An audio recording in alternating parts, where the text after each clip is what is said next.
All right. We got a treat today. Yeah, we do. It's coming from the East Coast. California. Wait, West Coast. West Coast. It's like left and right for me, man. I'm terrible at this. Plus, Mitch may or may not have already been drinking beer before we even started this one. This is true. This one's real interesting. So, Crowns and Hops Brewing.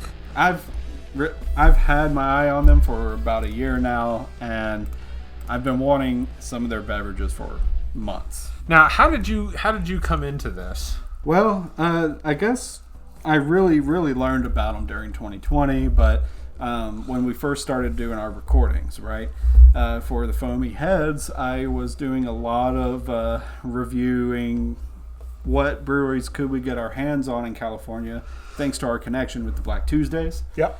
Jason. Thank you, Jason. Oh, yeah. And that's one of those things that this is one of the breweries that popped up that's brand new. I don't know how new, but to me, there's brand new. And a year ago, they were even newer. So, yeah.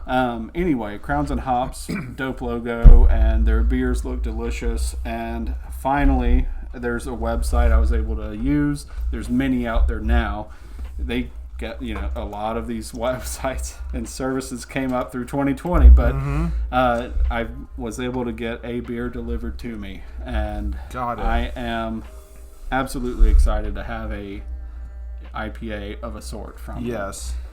Crowns and Hops Brewing, based out of Inglewood, California, so all the way on the West Coast. This is their, so they produced a BPLB beer. Black people love beer, brown people love beer. It's an all-inclusive, and that's what I like about these guys, is the fact that they're not just sticking with one ethnicity. They're showing like everybody loves beer. It's the whole point is to be an inclusive brewery.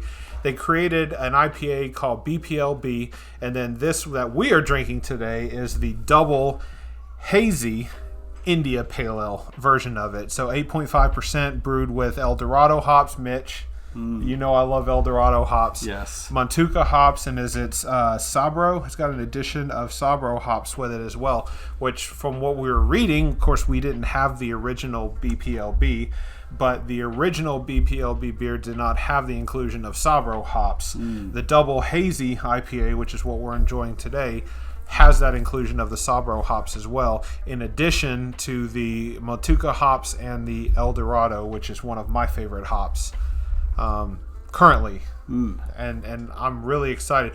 Just to be honest, I know nothing about these guys. Yeah. We're doing our research as before we decide to start drinking a beer, but I'm excited to get into something like this, and especially it's not something that we can typically get here. That's right. Yeah, we don't get to see any of them unless people bring them in. And I just to talk about the can art real quick, it's a metal can with a label slapped, but that label has some amazing typography. It pops. It's the fonts on it are beautiful. The kerning is on point. They've got it's hard to explain without just showing you the picture and taking it piece by piece, but they put a whole little story on the side here. Should we read through that? Go for it. Yeah. All right. So it's got the Crowns and Hops logo up top, and it brings you another title saying Hazy Double India Pale Ale. Then it tells you it's brewed with El Dorado, Motica, and Sabro hops, aka Hip Hop and Hooray. And by now you know that the combo of El Dorado and Motica hops equals dopeness in a can. For this BPLB remix, we give you a double IPA with the addition of Sabro hops for that dank power punch without losing that tropical juiciness we all love in hazy IPAs. BPLB, and they put in parentheses, black and brown people love beer, was created 6 years ago. They're not as new as I thought. I thought they were a newer brewery on the block, but apparently they've been around for a minute. Yeah, this format was brewed 6 years ago, and out of the noticeable lack of black and brown people in the craft beer community, today BPLB has become a global movement and a catalyst for change in the craft beer industry.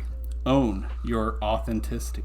I love it. And you can find more of their posts and whatnot from hashtag OwnYourCrown. And this is from T.O. Hunter and Benny Ashburn, founders of Crown and Hops. That's awesome. I was looking through their Instagram site, and they've got tons of content just on their website and on their Instagram page. The shirts that they have, I just love their swag. I love their hats, their shirts, just their logos, their sayings. Everything that they have is just, it's amazing. I like the fact that, number one, they're including, it's diversity all around, right? It represents what the craft beer community is supposed to include, but in addition to that, they're owning their own diversity as well, and their own people. I just remembered a key piece of information that brought their name to my, I guess, vision or whatever. Trigger mics. Trigger warning with Killer Mike. Yes. Sorry, Killer Mike. Yeah. But, yes, trigger warning, the series. God, yeah, 2 beers kind of does me in, doesn't it? Yeah, it does. Anyway, that series brought in the whole idea of supporting black-owned business on Fridays. Mm-hmm. And I've made it a point that if I can, and I will spend that dollar at black-owned businesses that I know about. Nice. And there was a super nice effort for at least a month, 4 to 5 weeks of people promoting black business and who owns them, where to go and spend your dollar. And they came up. That's how I learned about them. Nice. That's exactly how I learned about them. They're a black-owned craft beer brand and brewery. Out of California, Inglewood. I'm excited, dude. Crowns and Hops. Let's see what these guys are up to. Damn, look at that head. I love it. Ah. This is awesome. Yeah, this is great.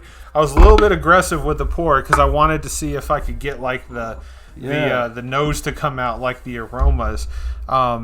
Initially, so we popped it open. We're sitting a good few inches away from our glass, probably a little bit more than a foot. I can smell a little bit of it. Mm-hmm. You know, I think that the nose just straight off the bat it's not super punch in the face, but you can definitely tell it's on top of it being a hazy IPA, you can definitely tell that it is a double. It's got that heavier smell than what you normally experience in a single IPA or just a regular IPA. The 8.5%, I'm sure, adds a little bit of that sweetness to it that's coming through on the nose. So I'm really looking forward to get into that flavor profile. The head retention, looking at the foamy head on the beer. This is one foamy head. If you couldn't pick that up already, it's a very foamy head. It stays, Mitch. It does. I like it. I like the fact that, and we've said this before, but when we're talking about protein count, in the head retention, and that a good beer that's got a healthy protein count is going to keep that head retention on there, and it's going to lock in that flavor too. When you're pouring it, aggressively, even as we just did, the hop aromas are starting to come out, and the beer is starting to go through the glass and mix. But that foamy head is locking in a lot of that flavor, and it's giving you the smell, but at the same time, it's keeping things down. So I very much appreciate that. And this is a good looking beer. It's a good smelling beer. It's a good looking beer. It's not, you cannot see through it very easily. No, yeah. Speaking of that, I'm lifting it up. It's hazy. Yeah, absolutely. Very hard to see through. I can't necessarily see through it at all. This is, for me, would be a West Coast or New England style IPA, because it's double and it's super hazy. 8.5%. Oh, hazy double IPA. Okay, it said it right on the can. I didn't even see that. And this was, canned on December 2nd. Okay. So this has a little bit of age to it. Not a whole lot. But you're getting it from the West Coast at the same time. Yeah. So it's had to travel here also. A lot of breweries, as they're canning it, they won't able to get them distributed as quickly as I'm sure they want to, because IPAs are best enjoyed as fresh as possible. Yeah. Oh, look! Thank goodness it's vegan. Oh, okay. Vegan beer. Who would have thought? There you go. You know what though? That's an interesting point. I've got a friend of mine who is a vegan, and he's actually educated me on this process. But it's not the ingredients in the beer, but it's actually the materials that are used to help filter the beer. So when they're filtering a beer, are they using animal byproducts, and the materials that are used to help filter the beer is what determines actually whether a beer is vegan or not. Hey that guys, was something new to me. I learned it just now. Yes, you did. I just thought it was one of those labels. I was like, hey, fat free, but not really. Kind of like when you buy some firewood at the local supermarket, it says it's organic, USDA organic, like it's fucking firewood. Who That's cares? the main point. Yeah, organic. Thanks. Yeah. Yeah, but curious. I guess all California breweries have to label their stuff even more adamantly than usual. But this is the new progression. You've got independent label, the vegan label, the California label, and a QR code. A QR code. Wonder what would happen if we scan that. We'll need to get into that later. Yeah, we'll do that while we're drinking. The smell is kind of floral to me. Yep, it's floral a little bit. Little dank. Mm-hmm. Not too much. I'm suspecting some juiciness from this one. I think so too. It's that smell that you can almost smell it. It's got a thickness. Yes. Should we dive in? Let's do it. All right.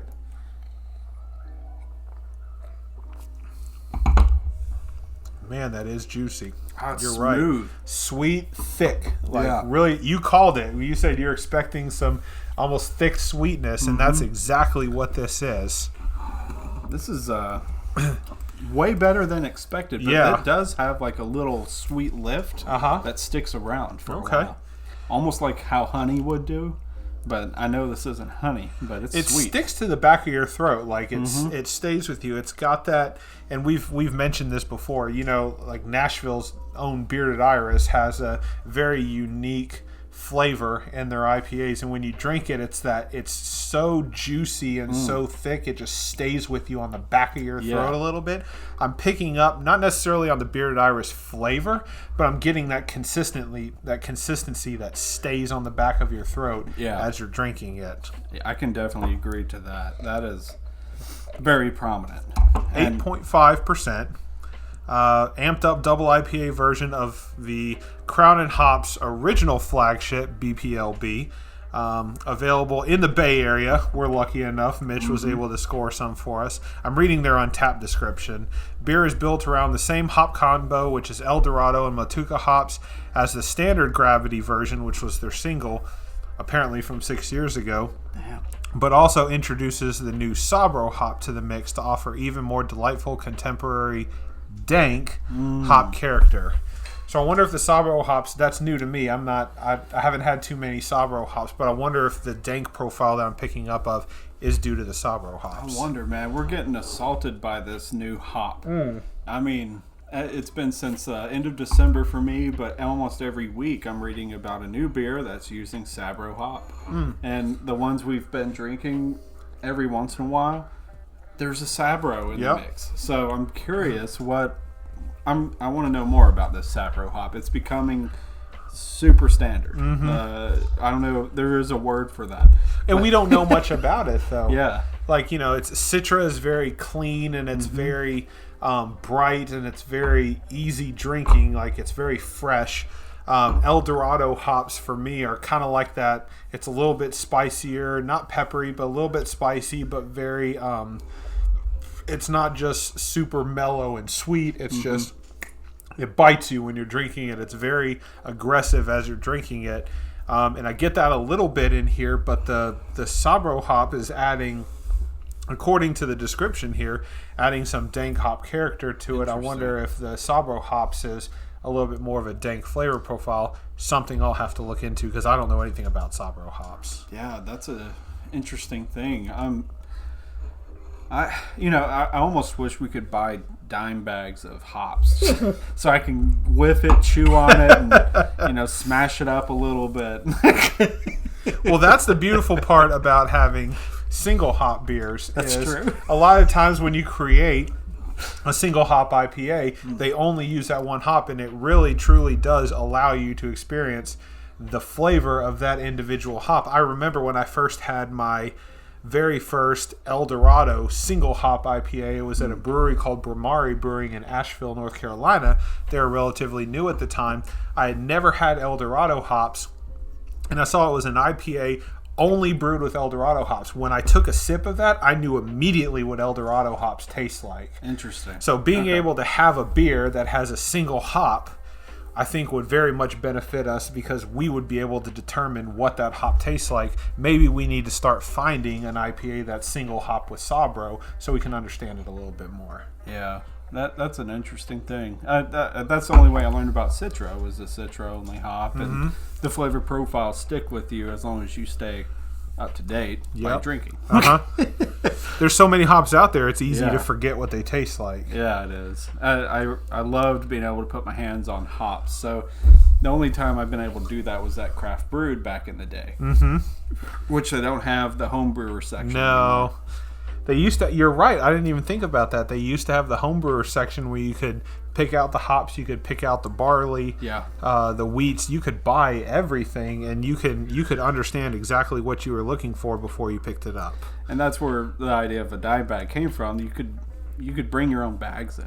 You know, you could make your own selection and purchase it by, I think it was by the weight, but I think there was a minimum at least you had to do, right? Okay. But you could at least experience everything before you bought it, kind of smell-wise, and it had descriptions and whatnot. It's super helpful if you were curious about brewing at home, and it had the staple hops. So, I don't know. It's one of those features that I miss. It's now just a dining hall. Yeah. But, I mean, it looks very nice, and they have food now. So, Yes. I mean, it's a full one-stop shop. I'm sure an upgrade, all Yeah. around, but I do miss the whole home brewing aspect because that creates one less space, one less spot that you can support locally when you're trying to brew your own stuff. Right. Man. Oh, well. That brought back some nostalgia, man. Oh, yeah, absolutely. Getting into this one a little bit more, I guess we're we're splitting the can today, so it's actually going a little bit faster than anticipated. But I've noticed that, and this is weird for me because most IPAs, as they warm, the flavor profile changes a little bit. Maybe that's happening a little bit here, but I don't notice too much of a deviation from when we first popped it open. It's still sweet. It's still slightly dank, and it's still very juicy, and it still stays on the back of your throat, just like when we first poured it a few minutes ago. Yeah, I feel my mouth feels lathered by everything in it. It's the taste sticks around. It's almost like when you eat bitter chocolate. You have that bitterness linger. That just stays with you. Yeah. Yeah. I like it, man. It's a smooth too. There's no real. There is a light bite, but it smooths out. Yeah, absolutely. I think that sweetness at the end, as you're drinking it, there's the potential that it's going to come back and kick you in the face a little bit, and that hops are going to come back and just really hit you hard. But then it just mellows out at the end really fast with that sweetness and that thick profile. So, I mean, I'm impressed. This is the first and only we've had, or at least I've had. Yeah, and I've not had one either. Okay, from Crowns and Hops, Yeah. and I'm very interested in trying more. Maybe we can try to get some more out here on the East Coast because California just is not in the stars right now from a travel standpoint thanks to the pandemic that we're currently going through. Another year.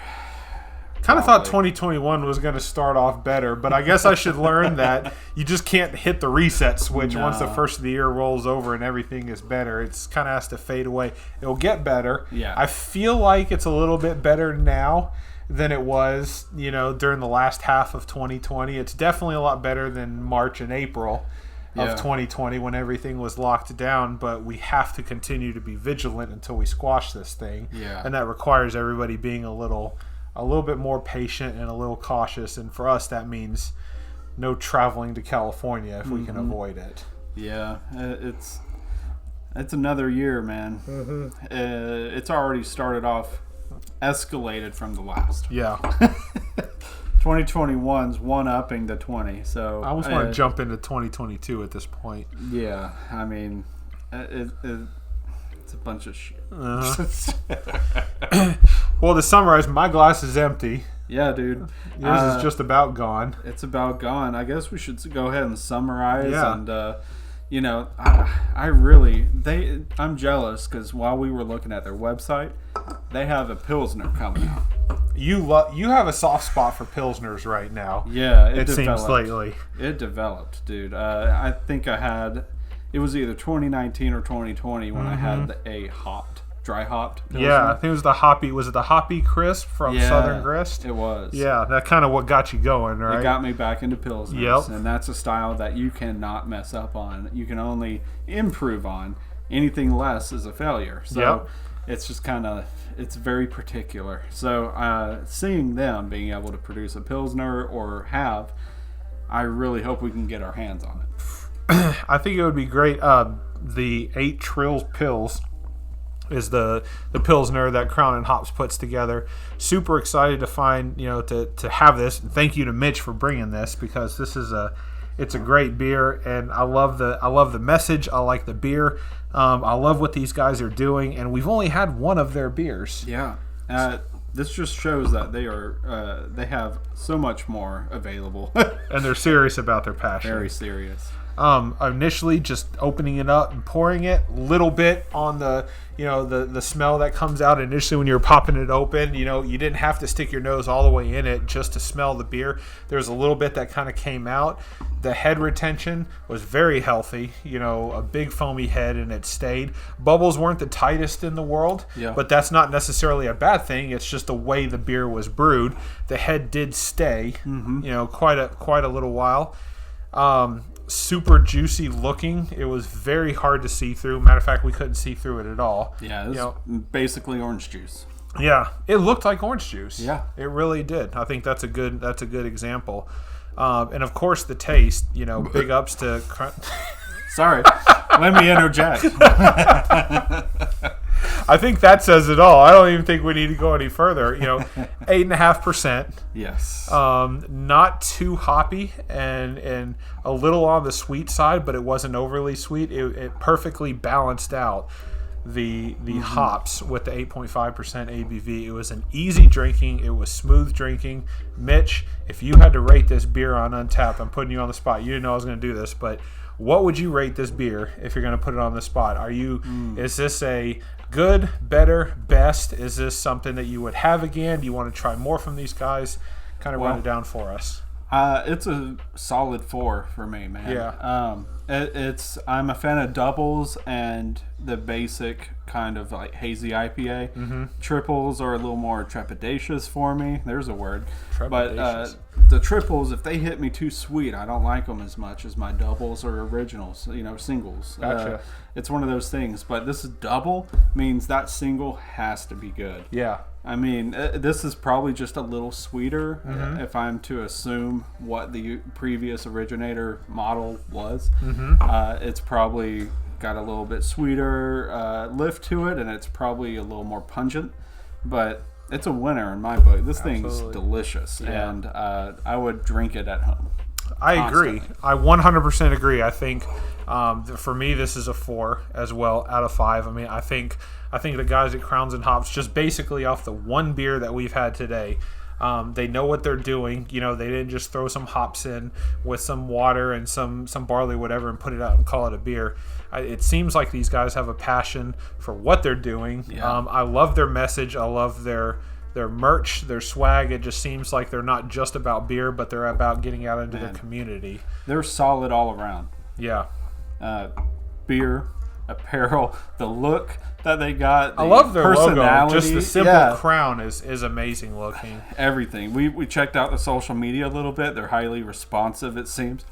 Yeah. And they're super fun to read about. So props to Crowns and Hops. I love it. I'm looking forward to having more from those guys. Hopefully we'll be able to try to see if we can bring some over here. But initially, Crowns and Hops, 2 thumbs up in our book. I think this is something we're going to enjoy having for many, many times to come. If you're not drinking beer, start drinking beer. If you are drinking beer, keep drinking beer. And if you've never had craft beer before, make sure there's a message behind it. And it seems like the people at Crowns and Hops are doing exactly that. They're not just drinking beer, but they're including a message in their story. And that's what the craft beer community is all about. So cheers to you guys over on the West Coast, all the way from Nashville, Tennessee. Cheers to you, and we'll see you guys next time. Cheers.